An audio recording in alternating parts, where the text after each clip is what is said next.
नमस्कार, मी संकेत आणि आपण पाहत आहात मुंबई आउटलुक. राज्यामध्ये गेल्या 2-4 दिवसापासून एक विषय चर्चेला आलेला आहे आणि जोरात त्यावरती चर्चा होते, वादविवाद होत आहेत. चर्चेचा मुद्दा असा आहे की राज्य सरकारकडून हिंदी भाषा जी आहे ती पहिलीपासून पहिलीच्या विद्यार्थ्यांना सक्तीची करण्यात आलेली आहे. खरं तर हिंदी ही भाषा 5वी पासून तर आहेच आहे. म्हणजे इंग्रजी, हिंदी, मराठीच्या व्यतिरिक्त या दोन भाषा 5वी पासूनच्या विद्यार्थ्यांना शिकवल्याच जात आहेत. परंतु आता हिंदी ही भाषा पहिलीपासूनच्या विद्यार्थ्यांना देखील शिकवली जाणार असं म्हटलं होतं. आज सकाळीच बातमी अशी आलेली आहे की मुख्यमंत्री देवेंद्र फडणवीस यांनी ती सक्तीचं जे काही हिंदीला सक्ती करण्याची जो मुद्दा होता तो मागे घेण्यात आलेला आहे. तो मागे का घेण्यात आला यावरही बोलणार.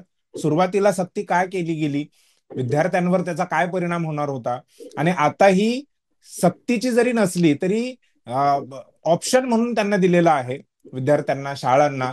ज्या शाळा पहिलीपासून हिंदी शिकवू इच्छितात त्यांच्यासाठी ती सुविधा आजही आहे. मराठी शिकत असताना किंवा त्यातल्या त्यात नंतर इंग्रजी पहिलीपासून शिकत असताना ही तिसरी भाषा जर आली पहिलीपासूनच्या विद्यार्थ्यांना शिकण्यासाठी, तर त्याचा विद्यार्थ्यांवरती काय परिणाम होईल? काय हे एक मोठं षडयंत्राचा भाग आहे का? जसं दक्षिण भारतातली काही राज्य केंद्रावरती आरोप करत आहेत, खास करून भाजपवरती आरोप करत आहेत की ते हिंदी लादण्याचा प्रयत्न करतायत आणि त्यामुळे राज्यातली जी भाषा आहे, राज्याची जी भाषेतून जी संस्कृती, जो इतिहास पुढे येतो तो दाबण्याचा प्रयत्न आहे का? या सर्व विषयांवरती बोलण्यासाठी आज आपल्या सोबत डॉक्टर दीपक पवार सर आहेत.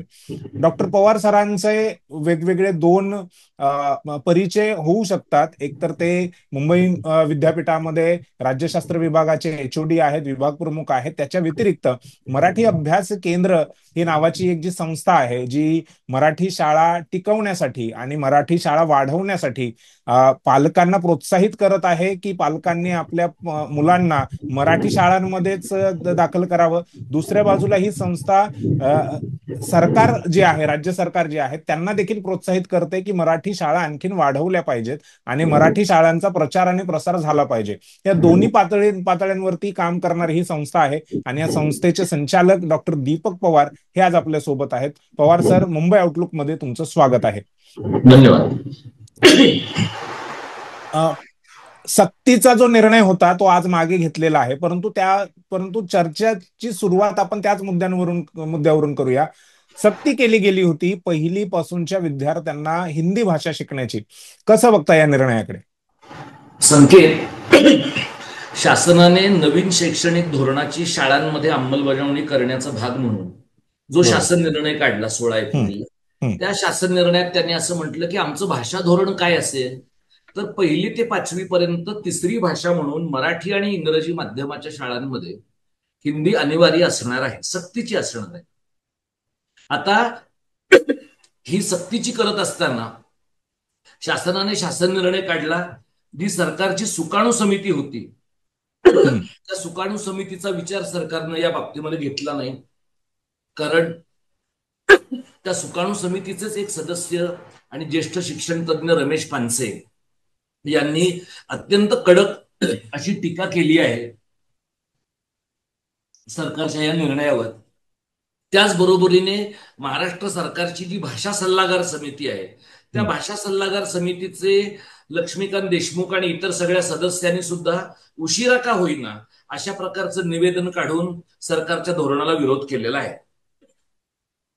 हे सगळं चालू असताना सरकारच्या बाजूने कोण बोललं, तर खरं तर सरकारच्या बाजूने शिक्षण मंत्र्यांनी बोललं पाहिजे, कारण त्यांचा हा निर्णय आहे. बरोबर. पण शिक्षण मंत्री त्याच्यावर फारसं बोलले नाहीत. वेगवेगळ्या महायुतीतल्या पक्षांचे प्रवक्ते बोलले, त्यांनी त्यातनं आपलं अज्ञान जाहीर केलं. ते असं म्हणाले की हिंदी ही राष्ट्रभाषा आहे. त्या सगळ्या मंडळींनी चर्नी रोडला जाऊन सरकारचं जे पुस्तकांचं दुकान आहे त्याच्यामधनं द्वैभाषिक घटनेची प्रत विकत घेतली पाहिजे. घटनेचा 17वा भाग 343 ते 351 कलम वाचलं पाहिजे. हिंदी ही केंद्र सरकारच्या कामकाजाची भाषा आहे, या देशाला राष्ट्रभाषा नाही आणि हिंदी ही या देशाची राष्ट्रभाषा नाही. त्यामुळे अज्ञान लोकांच्या मध्ये पसरवण्यासाठी म्हणून या प्रकारचा अजेंडा सेटिंग करणं गैर आहे, हा या शासन निर्णयाचा पहिला अर्थ आहे. राज ठाकरेंनी त्याला विरोध केला आणि त्यांनी म्हटलं की आम्ही हिंदू आहोत, पण हिंदी नाही. हम्म. आता हा राज ठाकरेंचा झगडा गेली अनेक वर्ष चालू आहे की त्यांना हिंदूंना आवाहन करायचंय, पण उत्तर भारतीयांचं काय करायचं हे त्यांना कळत नाही. तेच शिवसेनेचं झालंय, तेच हम्म. राष्ट्रवादीच्या दोन्ही गटांचं झालंय. भारतीय जनता पक्ष हा एकच पक्ष या बाबतीमध्ये पूर्ण स्पष्टता असलेला पक्ष आहे. याचं कारण हिंदी, हिंदू, हिंदुस्तान हे जे त्यांचं कथन आहे रेशीम बागेतनं येणारं, त्या बरोबर. रेशीम बागेतनं येणाऱ्या कथनाच्या अंमलबजावणीचा भाग म्हणून या शासन निर्णयाकडे पाहिलं पाहिजे. त्यामुळे जे कोणी लोक या शासन निर्णयाकडे फक्त शासन निर्णय, फक्त शैक्षणिक निर्णय हा. असं किंवा पाहतात, भाषेचा विषय. ते भाबडे लोक आहेत किंवा मूर्ख लोक आहेत. आणि मराठी लोकांमध्ये असे बरेच पुरोगामी समाजवादी अशी मंडळी आहेत की जी असं सांगत राहतात की हा हिंदीच्या सक्तीला विरोध आहे, हिंदी भाषेला विरोध नाही, असं आपण सांगायला पाहिजे. तुमची ही जी फाईन लाईन आहे ही कुणीही ऐकत बसायला मोकळं नाहीये. आणि उत्तर भारतीयांचा मराठी माणसांनाही विरोध आहे आणि मराठी भाषेलाही विरोध आहे. कारण प्रचंड मोठ्या प्रमाणात त्यांचं स्थलांतर महाराष्ट्रात होऊन सुद्धा या राज्यामधली भाषा शिकण्याच्या बद्दल ते अत्यंत आळशी आहेत. म्हणजे प्रकाश परब या भाषा तज्ज्ञांनी अत्यंत महत्वाचं विधान केलंय की जगभरामध्ये सगळीकडे स्थलांतरित लोक जिथे स्थलांतरित होतात त्यांची भाषा भाषा शिकतात. शिकतात. बरोबर. महाराष्ट्र हे एकमेव असं राज्य आहे की जिथले स्थानिक लोक स्थलांतरितांची भाषा शिकण्यासाठी जीवाचा आटापिटा करतायत. तर या प्रकारची सक्ती शासनानं करायचं ठरवलं, त्याला विरोध झाला. राजकीय पक्षांनी काही ठिकाणी प्रामाणिक, काही ठिकाणी लोकलज्जेस्तव तरी विरोध केला. सरकारच्या वतीने कोण बोललं तर मुख्यमंत्री बोलले. मुख्यमंत्री असं म्हणाले की लोकांना इंग्रजी शिकायचं आहे पण हिंदीला लोकांचा विरोध आहे. तर आता बरोबर. इंग्रजी शिकायचं ह्याच्याबद्दल माननीय मुख्यमंत्र्यांनी का बोलावं? कारण माननीय मुख्यमंत्र्यांची कन्याही इंग्रजी माध्यमात शिकते. महाराष्ट्रातल्या सर्व प्रमुख नेत्यांची मुलं इंग्रजी माध्यमात शिकत आहेत किंवा शिकलेली आहेत. मराठी माध्यमामध्ये कोण शिकतंय तर गरीब बहुजनांची, वंचितांची मुलं शिकतायत आणि भाषेच्या चळवळीत काम करणाऱ्या कार्यकर्त्यांची मुलं शिकतायत.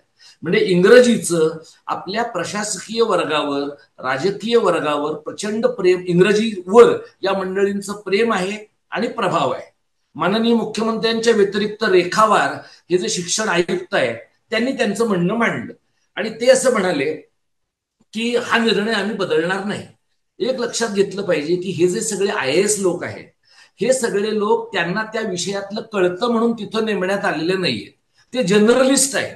त्यांना आज शिक्षण विभागात ठेवलेलं आहे, उद्या मत्स्य व्यवसाय विकास विभागामध्ये ठेवलं जाईल. ते आज शिक्षणाविषयाचं काम करतील, उद्या दुसऱ्या विषयाचं काम करतील. त्यामुळे या सगळ्या ज्या अधिकाऱ्यांनी एक लक्षात ठेवलं पाहिजे की आपल्याकडे तज्ज्ञता आहे असं समजून त्यांनी या विषयावर मतप्रदर्शन करायचं बंद केलं पाहिजे. तुम्ही प्रशासकीय नोकर आहात सरकारचे, जनतेचे, आणि त्यामुळे महाराष्ट्राच्या हिताचं काम करणं ही तुमची नैतिक जबाबदारी आहे. तुम्ही बरोबर. महाराष्ट्र केडरमध्ये आहात तर महाराष्ट्र केडरमध्ये असाल तर तुम्ही महाराष्ट्राच्या मराठी भाषेच्या हिताचं काम केलं पाहिजे. आणि तसं तुम्हाला करता येत नसेल तर ज्या भाषेवर तुमचं अधिक प्रेम आहे त्या भाषेच्या राज्यामध्ये स्वतःची बदली करून घ्यायला पाहिजे. इतकी ही गोष्ट स्पष्ट आहे. एक म्हणजे शिक्षणशास्त्र आणि मानसशास्त्रानुसार मुलं एकापेक्षा अधिक भाषा शिकू शकतात असं काही तज्ज्ञ मंडळी सांगतात. पण हम्म. एकापेक्षा अधिक भाषा शिकताना त्या परिसरामध्ये आहेत का? लोकांच्या दैनंदिन जीवनामध्ये त्या भाषांचा समावेश आहे का? आणि नसेल तर मराठी आहे, इंग्रजी आहे, तर हिंदीची सक्ती करण्याचं काहीही प्रयोजन नाही. किंबहुना आपल्या राज्यामध्ये लोक सिनेमे बघून, वेब सिरीज बघून दैनंदिन व्यवहारातून पुरेसं हिंदी शिकतायत. त्यांना फक्त कामकाज की हिंदी, फंक्शनल हिंदी शिकवण्याची गरज आहे. तेवढं शिकवण्यासाठी 5वी ते 6वी किंवा हम्म. 7वी ते 8वी एवढी हम्म. 2 वर्ष हिंदी पुरेसं आहे. याच्यापेक्षा जास्त हिंदी शिकवणं म्हणजे हिंदी शिकवणाऱ्या लोकांची महाराष्ट्रातली सूज वाढवणं असा त्याचा अर्थ आहे. आपण आधीच चूक केलेली आहे. आता ती चूक दुरुस्त करून त्रिभाषा सूत्रापासून दूर जाऊन आपण इंग्रजी आणि मराठी या द्विभाषा सूत्राकडे गेलं पाहिजे. आणि जी गोष्ट तमिळनाडूने केली आहे तीच आपण महाराष्ट्रामध्ये केली आहे. हा या शासन निर्णयाचा एकमेव अर्थ आहे. नाही, पण तुम्ही जे म्हणताय की विद्यार्थ्यांना अनेक म्हणजे मल्टिपल भाषा ज्या आहेत ते शिकू शकतात. लहान मुलांना जर आपण शिकवलं तर ते शिकू शकतात. मग प्रॉब्लेम कुठे आहे, किंवा विद्यार्थ्यांवर त्याचा काय विपरीत परिणाम होईल असं वाटतंय का तुम्हाला? जसं ते इंग्रजी शिकतात, तुम्ही पण सांगितलं पहिलीपासून आता इंग्रजी आहे, इंग्रजी शिकतायत, तर तिसरी एक भाषा शिकवायला काय हरकत आहे, किंवा शिकायला काय हरकत आहे, किंवा त्याचा असं विपरीत आहे परिणाम होईल का? हा. असं आहे की मराठी ही मराठी माध्यमाच्या शाळांमध्ये पहिली भाषा म्हणून शिकवली जाते. बरोबर. बरोबर. इंग्रजी ही दुसरी भाषा म्हणून शिकवली जाते. रामकृष्ण मोरे यांनी 20-25 वर्षांच्या पूर्वी इंग्रजी पहिलीपासून शिकवण्याचा आग्रह धरला. त्याबद्दल सुद्धा शिक्षण तज्ञ रमेश पानसे आणि इतर अनेक मंडळींनी तेव्हाही म्हटलं होतं, आताही म्हटलेलं आहे की दुसरी भाषा शिकवताना कोणत्या टप्प्यावर शिकवावी. पण त्यावेळेला रामकृष्ण मोरे यांनी त्या सगळ्या शिकवण्याला जातीयतेचा रंग दिला आणि बहुजनांची मुलं इंग्रजी शिकतायत तर ब्राह्मणी मंडळींना हे नको आहे असं म्हणून त्यावेळेचं राजकारण त्यांनी खेळलं आणि त्यातनं पहिलीपासून इंग्रजी सक्तीचं झालं. आजच्या घडीला 4थी-5वीत जाणाऱ्या मुलांना पहिली आणि दुसरी भाषा किती टक्के येते आहे, किती प्रकारची त्यांची प्रगती त्या विषयातली झाली आहे, याचा नीट मूल्यमापन करण्याची गरज आहे. आणि एकापेक्षा अधिक भाषा मुलं शिकू शकतात, पण मी मगाशी तुला म्हटलं तसं ती भाषा लोकांच्या परिसरात असली पाहिजे. आता मुख्यमंत्र्यांनी ज्या निर्णयाचा उल्लेख केलास मुख्यमंत्र्यांच्या तू, की आम्ही मराठीशिवाय इतरही भाषा शिकू, तर तुम्ही तमिळ, मल्याळम, पंजाबी ह्या सगळ्या भाषा शिकवा. तर या भाषा शिकण्यासाठी त्यांनी एक युक्तिवाद असा केला मुख्यमंत्र्यांनी, की हिंदी शिकवण्यासाठी मुबलक शिक्षक होते. आता हे शिक्षक कुठून आले? म्हणजे महाराष्ट्र राज्यामध्ये अमराठी शाळांमध्ये मराठी शिकवण्यासाठी शिक्षक नाहीये. ते शिक्षक नाहीयेत म्हणून ज्यांची आडनावं मराठी आहेत किंवा जे मराठी विषय शिकवतायत त्यांना अमराठी शाळांमध्ये सरकार 1ली ते 4थी, 5वी ते 7वी मराठी शिकवायला लावतंय आणि त्यांना गुणांकन होत नाही, त्यांचं ग्रेडिंग दिलं जातं. आणि हे का केलं जातं? तर त्या मुलांच्या शैक्षणिक प्रगतीमध्ये मराठी भाषेचा अडथळा होऊ नये म्हणून. आता जर तुम्ही सीबीएसई, आयसीएसई भाषा बोर्डांच्या शाळांमध्ये किंवा आयजीसीएसई बोर्डाच्या शाळांमध्ये मुलांना मराठी शिकवणारी माणसं एवढ्या वर्षामध्ये पुरवू शकलेले नाही आहेत, तर हिंदी शिकवणारी एवढी माणसं तुम्हाला कुठून मिळाली? आणि मुख्यमंत्र्यांचं हे विधान आणि रेखावार यांनी काल परवा केलेलं विधान जर आपण पाहिलं, तर जेव्हा पत्रकारांनी रेखावार यांना विचारलं की तुम्ही शिक्षकांची नवी नियुक्ती करणार का, तर ते म्हणाले नाही, आमच्याकडे इंग्रजी मराठी शिकवणारे लोक आहेत, तेच हे करणार आहे. म्हणजे आयदर माननीय मुख्यमंत्री चुकीचं सांगतायत किंवा रेखावर खोटं बोलतायत. म्हणजे जर इंग्रजी आणि मराठी शिकवणारे लोकच हिंदी शिकवणार असतील तर महाराष्ट्रामध्ये अनेक प्राथमिक शाळा ह्या एकशिक्षकी शाळा आहेत. म्हणजे तो जो प्राथमिक शाळेतला शिक्षक आहे त्याने 6च्या 6 विषय, 6-7 विषय आणि 3ही भाषा यातली तज्ञता मिळवावी अशी सरकारची अपेक्षा आहे का? का हे सगळंच त्याने सारख्या प्रमाणामध्ये वाईट शिकवावं अशी सरकारची अपेक्षा आहे? आणि जर सरकार नव्या नियुक्त्या करणार असेल एवढ्या मोठ्या प्रमाणामध्ये पहिलीपासून हिंदी शिकवण्यासाठी, तर सरकारकडे संसाधनं असतील तर सरकारने पहिल्यांदा मराठी शिकवण्यासाठी माणसं नेमली पाहिजे. आजच महाराष्ट्रामध्ये BA, BEd, MA, MEd केलेली मराठी माणसं आहेत हिंदी शिकलेली, कारण त्यांना वाटतं की हिंदीत नोकऱ्या आहेत. आणि उत्तर भारतीय पण आहेत हिंदी शिकलेले, ज्यांना महाराष्ट्रात नोकऱ्या पाहिजेत, त्यांनी त्यांच्या राज्यामध्ये जाऊन नोकऱ्या शोधाव्यात. हे शैक्षणिक जे धोरण आहे ते फक्त नवीन शैक्षणिक धोरण नाही, ते संघ परिवाराच्या हिंदी हिंदू हिंदुस्थानच्या राजकारणाचं, नॅरेटिव्हचं, शिक्षण क्षेत्रातलं प्रतिबिंब आहे. एका वाक्यात सांगायचं तर ही हिंदीच्या प्रसाराची रेशीमबाग रोजगार योजना आहे. हे लोकांना कळत नसेल तर मराठीचं आणखी वाटोळं होईपर्यंत लोकांनी भाबडेपणाने 10 वर्ष वाट पाहावी. पण मराठी समाजाला जर थोडंफार स्वत्व असेल, थोडंफार स्वभान असेल, थोडंफार भाषा विवेक असेल, तर हा निर्णय ही लिटमस टेस्ट आहे की पाशवी बहुमतवाले लोक कोणत्या टप्प्यापर्यंत तुमचं वाटोळं करायला तयार आहेत. ते तुमची भाषा पहिल्यांदा संपवतील, हिंदी शिकवायला तुम्हाला भाग पडतील आणि अंतिमतः हे राज्य मराठी भाषकांचं राहणार नाही इथपर्यंत जातील. हे होऊ द्यायचंय का हे आपण ठरवायचं. म्हणजे जसा आरोप दक्षिण भारतातले काही राज्य करतायत केंद्रावरती, खास करून भाजपवरती, की हिंदीच्या माध्यमातून म्हणजे हिंदी लादण्याचा प्रयत्न होतोय आणि त्या माध्यमातून राज्याची जी संस्कृती आहे किंवा राज्याचं जी भाषा आहे ती संपवून भाजपला त्या त्या राज्यांमध्ये एंट्री करण्यासाठी जागा मिळावी ह्यासाठी ह्या षडयंत्राचा भाग तुम्हाला वाटतोय का? जसं तुम्ही वारंवार रेशीमबाग आणि RSSचा जो उल्लेख करत आहात.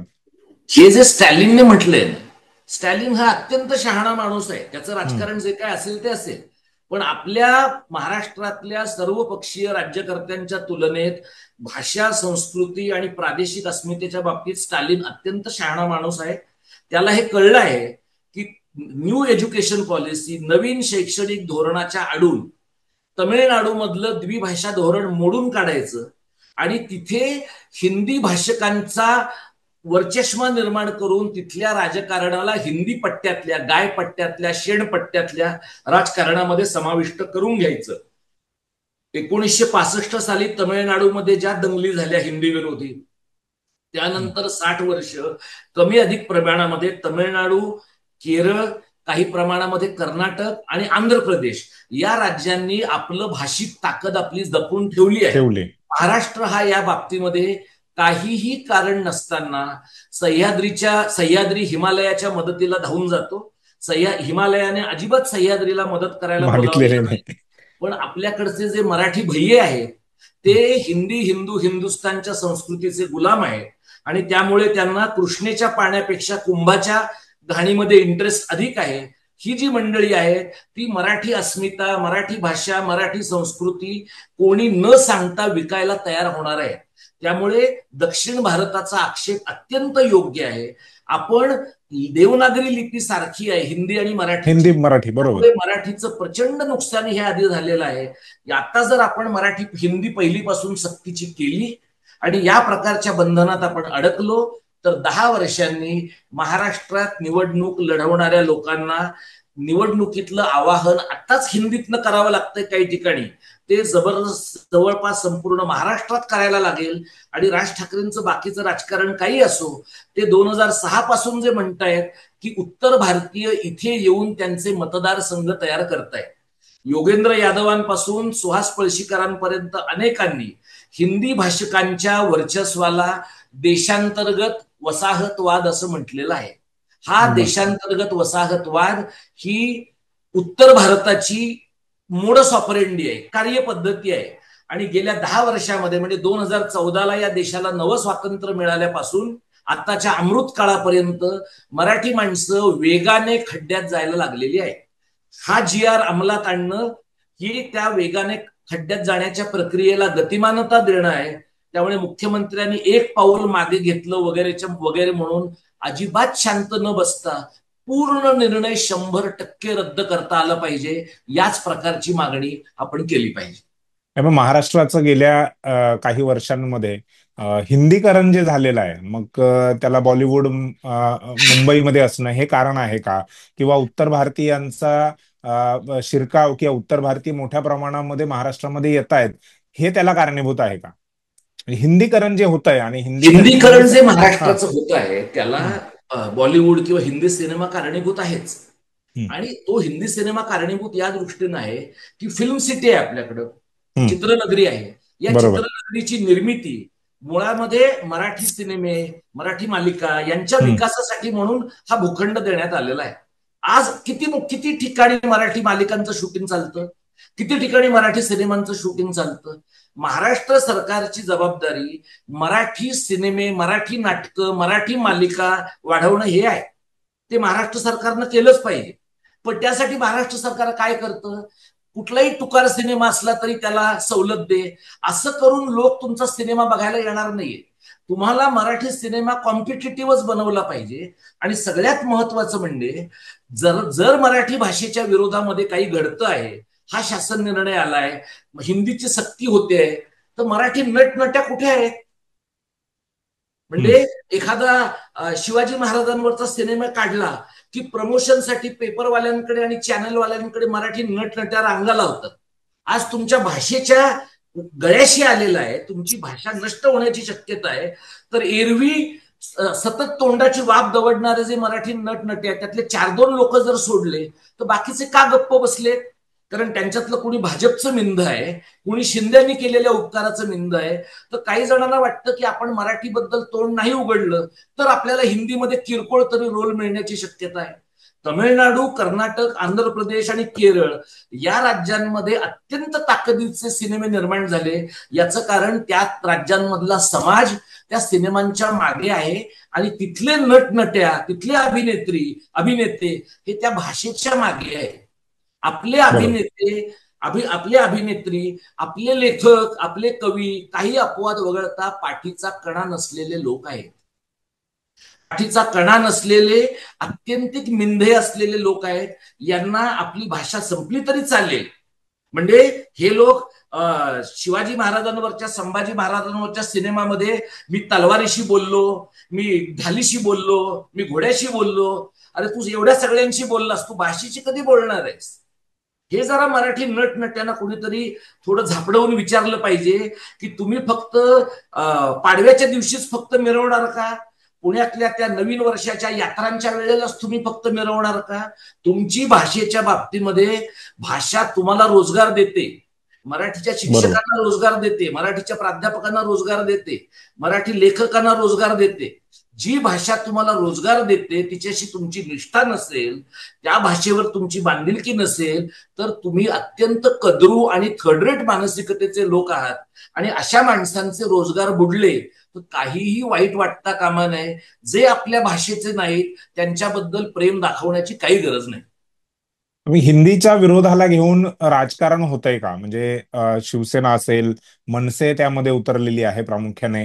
त्यानंतर काही प्रमाणामध्ये काँग्रेस आणि जे अन्य पक्ष आहेत, राष्ट्रवादी सोडलं तर, ह्यांनी देखील विरोध केलेला आहे. तर हे राजकारण होतंय का? किंवा राजकारण होणं ह्या विषयाचं किती चांगलं आहे ह्याला मुद्द्याला रेटून धरण्यासाठी किंवा ह्याचा विरोध करण्यासाठी? हे बघ, ह्याचं राजकारण होतच आहे, राजकारण झालंच पाहिजे.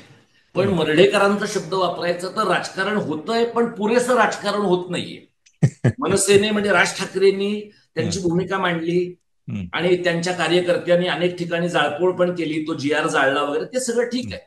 आता फक्त राज ठाकरेंनी आणखी कुणीतरी स्नेहभोजन आणि स्नेहभेट झाली की आपली भूमिका आता मी मागे घेत आहे असं ते बँकेच्या घोषणेचं जे केलंय तसं त्यांनी पुन्हा करता कामा नये. कारण त्यांची विश्वासार्हता आधीच कमी झालेली आहे, ती आणखी गाळात जाईल. जर नंतर राहिला प्रश्न उद्धव ठाकरेंच्या पक्षाचा, तर त्याच्याबद्दल संजय राऊत बोललेले आहेत. त्यांनी ठरवलं पाहिजे की उद्धव ठाकरेंच्या पक्षाने संजय निरुपम सारखा एक अत्यंत बोगस माणूस हिंदी सामनामधनं आणून महाराष्ट्राच्या आणि मराठी माणसांच्या डोक्यावर बसवला. तो शेवटी त्याच्या भाषेचाच निघाला, तो मराठी माणसांचा निघाला नाही. आता दुर्दैवाने तो सुदैवाने ठाकरेंना सोडून शिंदेकडे गेलेला आहे. शिंदेच्या पक्षामधले एक मंत्री असं म्हणाले की हिंदी ही राष्ट्रभाषा आहे, त्यांनी आपलं वाचन वाढवण्याची नितांत गरज आहे. ते वाचन त्यांनी वाढवलं की त्यांना कळू शकेल की हिंदी ही राष्ट्रभाषा नाहीये म्हणून. अमोल मिटकरी पण असं म्हणाले. अमोल मिटकरींनी कीर्तनं केली पाहिजेत, त्यांनी राष्ट्रभाषा आणि राजभाषेच्या फंदात पडता कामा नये, कारण तो काही त्यांचा एरिया ऑफ एक्सपर्टीज नाही. थोर राजकीय नेते बच्चू कडू यांनी म्हटलं की आम्ही 8 भाषा शिकू. आता बच्चू कडूंची बोंब अशी झाली आहे की त्यांच्या मागे 8 माणसं सुद्धा आहेत का याच्याबद्दल शंका निर्माण झालेली आहे. त्यामुळे बच्चू कडूंना स्वतःचं राजकीय उपद्रव मूल्य दाखवण्यासाठी हे करण्याची गरज आहे.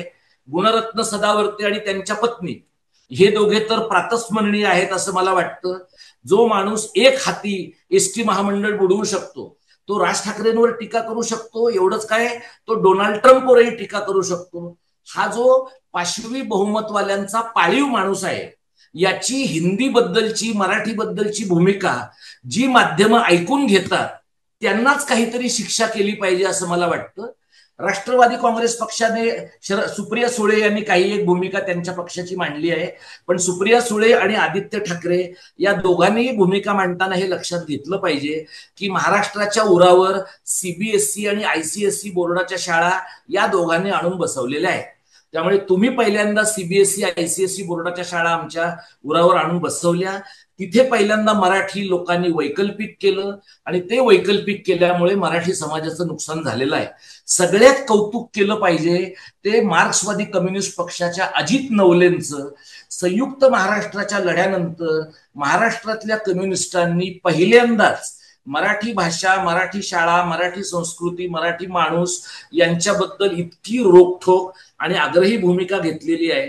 त्यांच्या मागे कमी माणसं असतील, काही प्रॉब्लेम नाही, पण त्यांची निष्ठा जर निसंदिग्ध असेल तर अशा प्रकारच्या माणसांच्या सोबतचा विचार करणं आणि त्या माणसाने संघर्षात उतरणं, हे आता दोन ठाकरे बंधू एकत्र आले तर मराठीचं भलं होईल का, दोन्ही पवार एकत्र आले तर मराठीचं भलं होईल का, अशा प्रकारच्या बाष्कळ विचारांपेक्षा आणि अशा प्रकारच्या ठिसूळ राजकारणापेक्षा या प्रकारचं निसंदिग्ध राजकारणाचा विचार करणं हे मराठीच्या हितासाठी जास्त आवश्यक आहे असं मला वाटतं. मुख्यमंत्र्यांनी आज जो निर्णय घेतलाय किंवा जे वक्तव्य केलेलं आहे की आम्ही ही हिंदी सक्तीची करणार नाही, ती ऑप्शनल असेल, पर्यायी असेल, वैकल्पिक असेल, तर ह्याचा काय परिणाम पुढच्या म्हणजे शिक्षण क्षेत्रावरती होऊ शकतो? ती वैकल्पिकच राहणार आहे की वैकल्पिकच्या आडून ती सक्तीची केली जाईल? संकेत, तुझे आता शेवटचं वाक्य उच्चारलंस तसंच होणार आहे. वैकल्पिकच्या आडून ती सक्तीचीच होणार आहे, कारण मुख्यमंत्री महोदय ज्या परिवारातनं येतात तिथे अनेक तोंडांनी बोलण्याची पद्धत आहे. त्यामुळे आता ते म्हणाले, अगोदर ते काय म्हणाले, त्यांचे गिरीश महाजन म्हणाले की हिंदी ही राष्ट्रभाषा आहे, बावनकुळे म्हणाले हिंदी ही राष्ट्रभाषा आहे, मग नंतर दोघांनी आपापली वाक्य गिळली. म्हणजे काय बोलायचं, काय परत घ्यायचं यांची त्यांची एक स्ट्रॅटेजी ठरली आहे. आणि मग मुख्यमंत्री म्हणाले की आम्ही वैकल्पिक ठेवतो. आता तुमच्याकडे हिंदीचे मुबलक शिक्षक आहेत म्हणजे किती हजार आहेत हे सरकारने वेबसाईटवर जाहीर करावं. मराठीचे शिक्षक आहेत म्हणजे किती आहेत हे जाहीर करावं. आणि मराठीचे शिक्षक मराठी शाळेमध्ये शिकवण्यासाठी, अमराठी शाळांमध्ये शिकवण्यासाठी किती लागणार आहेत हे सरकारने डेटा देऊन जाहीर करावं. आणि मग मराठी शाळांमध्ये, अमराठी शाळांमध्ये सगळे एक्सपर्टीज असलेले शिक्षक देऊन झाल्याच्या नंतर किती लोक उरतात ज्यांच्याकडे द्वैभाषिक, त्रैभाषिक अशा प्रकारची भाषिक स्किल आहे, कौशल्य आहे, ते मुख्यमंत्र्यांनी जाहीर करावं. समजा उद्या जीटीबी नगर मधल्या एका शाळेमधली काही मुलं म्हणली आम्हाला पंजाबी शिकायचं आहे, तर त्यांना पंजाबी शिकवणारा शिक्षक कुठून आणणार आहेत? बरोबर. माटुंग्यामधल्या तमिळ शाळेमधला एखाद्या इंग्लिश मिडियमच्या शाळेमधला मराठी शाळेमधली तमिळ मुलं म्हणली की आम्हाला तमिळ शिकायची आहे, तर ती कोण आणणार आहे? म्हणजे तुमच्याकडे त्या भाषा शिकवण्यासाठी माणसं नाहीत. तर तसं जर तुमच्याकडे माणसं नसतील तर तुम्ही हे जाहीर करा की आमच्याकडे मराठी पण शिकवायला माणसं नाही, तर हिंदी असण्याची शक्यता नाही, आम्ही महाराष्ट्राला चुकीचं सांगितलं. आणि तसं असेल तर हे वैकल्पिक नाही. एक पाऊल त्यांनी मागे का घेतलंय? त्यांना 4 पावलं पुढे येऊन मराठीच्या छातीत सुरा भोगसायचा आहे म्हणून. ते एक पाऊल मागे घेणं ही भूलथाप आहे.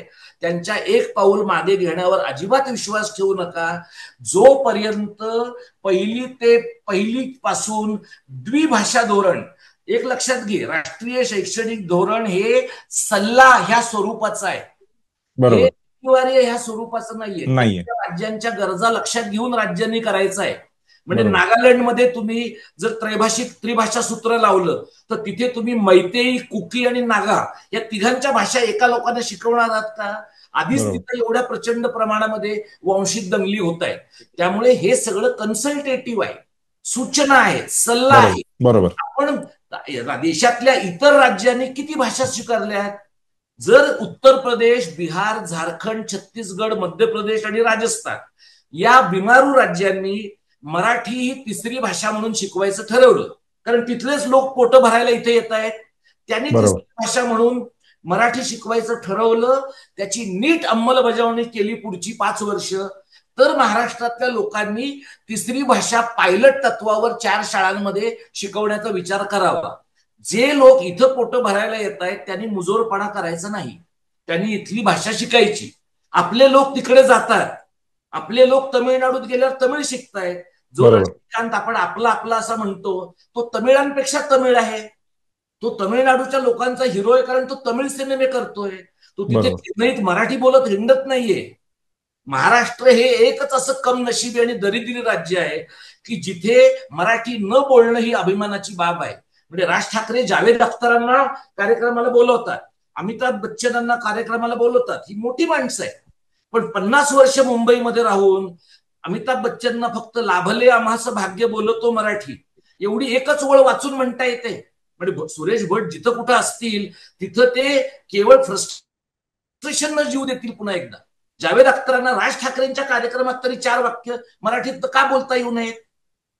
म्हणजे जावेद अख्तर मोठे आहेत म्हणून 50 वर्ष आम्ही त्यांचं फक्त त्यांच्याच भाषेतलं ऐकायचं? मग मुंबईने महाराष्ट्राने तुम्हाला संसाधनं दिली, मुंबईने महाराष्ट्राने तुम्हाला जगण्याचे पर्याय दिले. तुम्ही पण मुंबई मोठी केली, पण तुम्ही चेन्नईत नाही ना मोठे झालात, तुम्ही बंगलोरमध्ये नाही मोठे झालात, तुम्ही कोलकात्यात नाही मोठे झालात. म्हणजे मुंबईत आणि महाराष्ट्रामध्ये माणसांना मोठं करणारं काहीतरी आहे, आणि जे काहीतरी आहे त्याचा गाभा, त्याचा कणा मराठी भाषा आहे. त्यामुळे जे कोणी लोक मराठीच्या बाबतीत तडजोडवादी आहेत ते महाराष्ट्राचे शत्रू आहेत, ते महाराष्ट्र द्रोही आहेत. एवढं आपण लक्षात ठेवलं पाहिजे आणि त्यानुसारच वाटचाल केली पाहिजे. एक शेवटचा प्रश्न डॉक्टर साहेब, तुम्ही म्हणालात की महाराष्ट्र हे आता म्हणजे भाषेच्या दृष्टिकोनातून किंवा काय की दरिद्री राष्ट्र झालंय, तर ही दरिद्रता नष्ट करण्यासाठी किंवा कमी करण्यासाठी सुरुवातीला काय करता येईल? एक म्हणजे आपण आपल्या भोवती घडणारी कारस्थानं लक्षात ठेवली पाहिजेत. मुंबई, ठाणे, रायगड आणि पालघर या 4 जिल्ह्यांचा MMR प्रांत झालेला आहे. या 4 जिल्ह्यांच्या MMR प्रांताचे मालक कोण आहेत?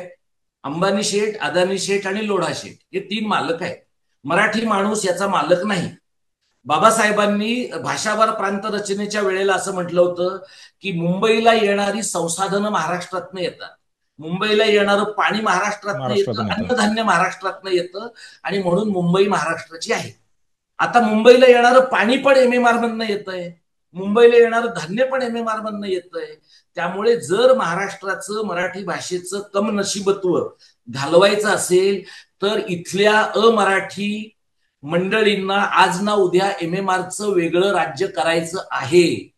आज ना उद्या MMRचा केंद्रशासित प्रदेश करायचा आहे, आणि तिथे हे बायलिंग्वल स्टेट, द्वैभाषिक राज्य व्हावं, त्याची पायाभरणी करण्याचा भाग म्हणून हा शासन निर्णय आहे. हे कळणं हे आपलं वैचारिक दारिद्र्य कमी करण्याचा एक भाग आहे. दुसरं म्हणजे मराठी भाषा पोटाची, ज्ञानाची, नव्या तंत्रज्ञानाची व्हायला पाहिजे.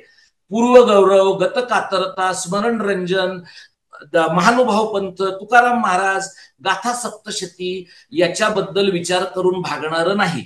अभिजात भाषेचा दर्जा मिळाला म्हणून दंडाच्या बेटकुळ्या फुगवून चालणार नाही. चेक करायला सांगा लोकांना. भारतीय भाषा संस्थान मैसूरची वेबसाईट, संसदेची वेबसाईट, आता आपल्याकडे महाराष्ट्रात अफवा आहेत की 500 कोटी रुपये मिळणार आहेत, 50 विद्यापीठांमध्ये आपल्या चेअर अध्यासनं होणार आहेत. JNUतली एक चेअर करायला आपल्याला 25 वर्ष लागली. म्हणजे 50 विद्यापीठांमधल्या चेअर करायला आपल्याला 1250 वर्ष लागतील. तोपर्यंत आपल्यातला कोणीही जगणार नाही. आणि पर्यावरणाचं आणि वातावरण बदलाचं जे काही होतंय ते पाहता महाराष्ट्र नावाचा भूभाग राहील का याची पण खात्री नाही.